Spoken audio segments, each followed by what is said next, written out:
E ainda sobre o ministro Alexandre de Moraes, nessa quarta-feira, internautas resgataram um vídeo do ministro cortando pés de maconha. Na época, o magistrado era ministro da Justiça no governo Temer. No vídeo, Moraes aparece com um facão e afirma que uma de suas prioridades à frente da pasta é combater criminosos e erradicar a maconha na América do Sul. As imagens passaram a ser compartilhadas depois do voto de Moraes a favor da descriminalização do porte de droga. O magistrado entendeu que não deve haver punição para quem for flagrado com até 60 gramas do entorpecente. Consta, ontem o julgamento no STF foi suspenso, né, com 4 votos, então, até o momento, para liberar o porte de maconha para uso pessoal. Não só essa guinada de opinião do ministro é algo estranho, né? Eu já mudei de opinião em algumas coisas, escrevi até um livro para explicar, Confissões de um Ex-Libertário, onde eu me tornava ali mais conservador e explicava os motivos. Guinadas de jornalistas que cunham expressões como o país dos petralhas e depois amam os petralhas, são guinadas muito suspeitas. A do ministro Alexandre está mais nessa linha. Parece uma coisa que aconteceu, né? Resgataram esse vídeo, a gente lembra que ele já foi diferente, um constitucionalista, e que, de repente, ele hoje age contra tudo aquilo que ele defendeu. Agora, quando ele vai votar, a gente observa ali um conjunto de opiniões. Por exemplo, ele opina que a política de combate às drogas fracassou.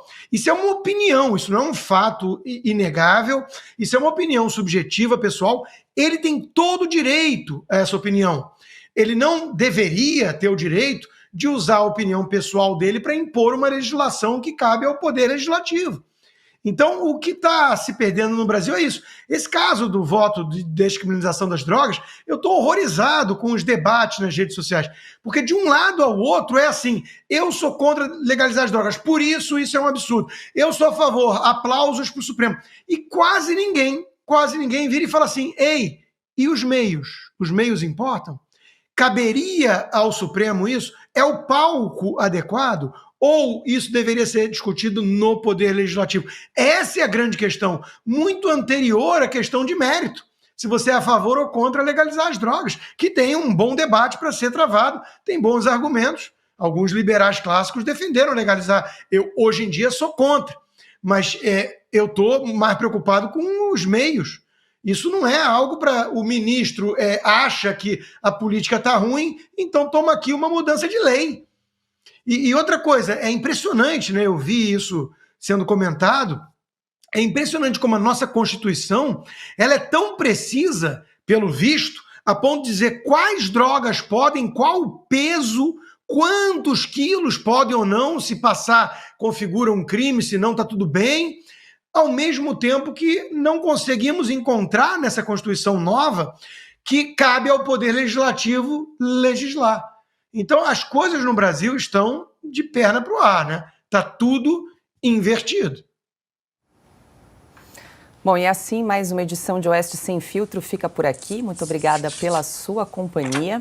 Bom, e antes de me despedir aqui dos meus parceiros de Sem Filtro, quero lembrar você que logo na sequência nós teremos o comentário de Alexandre Garcia. Depois aqui, nesse mesmo link de transmissão, nós vamos exibir a entrevista com a produtora rural Letícia Jacinto. Ela que é fundadora do movimento De Olho no Material Escolar. Uma história muito interessante. Ela que é mãe durante a pandemia, começou a acompanhar o ensino das crianças em casa, começou a folhear o material escolar e a se deparar com textos que demonizavam aí o agronegócio, vilanizando o agro, dizendo que o agro desmata, que a pecuária vai acabar com o planeta, enfim. E aí ela reuniu um grupo de mães e desenvolveu uma série de ações, junto inclusive com editoras que produzem esses livros escolares, foi em escolas, conversou com professores, enfim, várias ações muito interessantes. Então convido você que está aí nos acompanhando, você que é pai, você que é mãe, se interessa pelo tema, acompanhar essa entrevista logo aqui na sequência do Sem Filtro, nessa mesma transmissão, e peço que você também divulgue esse link nas suas redes sociais e grupos de WhatsApp, porque realmente a entrevista é muito interessante e mesmo depois da pandemia, esse movimento de olho no material escolar segue firme. Elas participam de feiras em agronegócios, participam de eventos, vão em escolas, levam os professores para conhecer o campo. E isso tem feito muita diferença nas escolas da região. Vale a pena conhecer esse caso. E E aí você já engata 8h30 da noite com o Estúdio Oeste, comandado pelo nosso craque Silvio Navarro. Bom, programação intensa aqui no canal da Revista Oeste. Convido você a nos acompanhar e começo me despedindo aqui. Rodrigo Constantino, boa noite. Conta pra gente o tema do seu artigo que vai ser disponibilizado amanhã no site da Oeste. Boa noite, Paula. Boa noite, minha querida amiga Ana, mestre Augusto, o Silvio, que já foi lá trabalhar, e toda a nossa audiência. Minha coluna tem a ver exatamente com o último comentário que eu fiz. Democracia sem povo.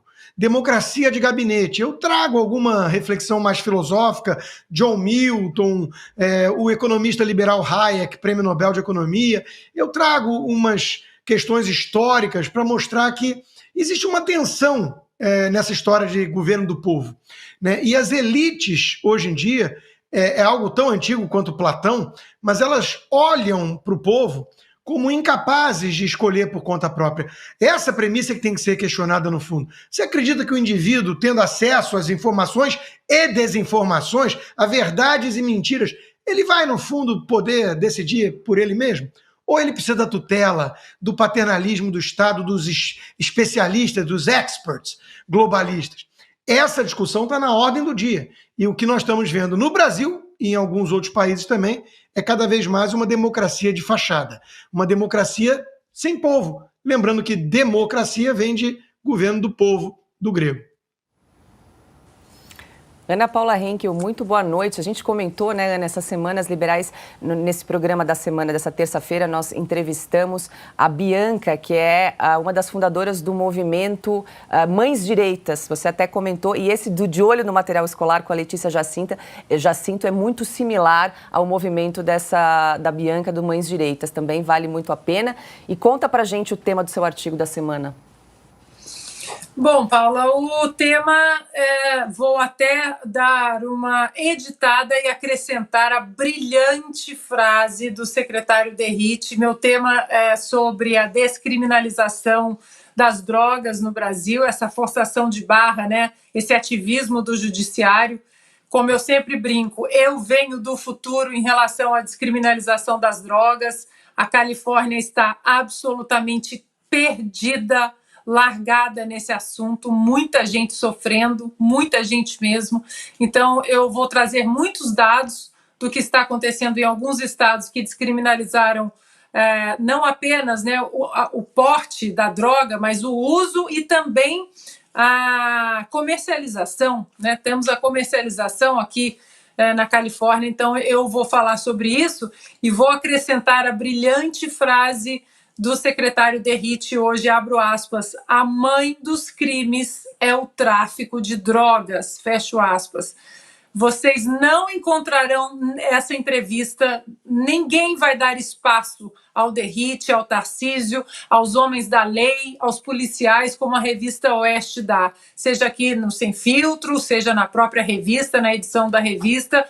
Portanto, a gente pede que vocês continuem assinando para apoiar não apenas o nosso trabalho, jornalismo independente, né, justo, honesto, mas que nós também, como um time, nós aqui, vocês, nós possamos apoiar o trabalho desses profissionais, dessas forças policiais.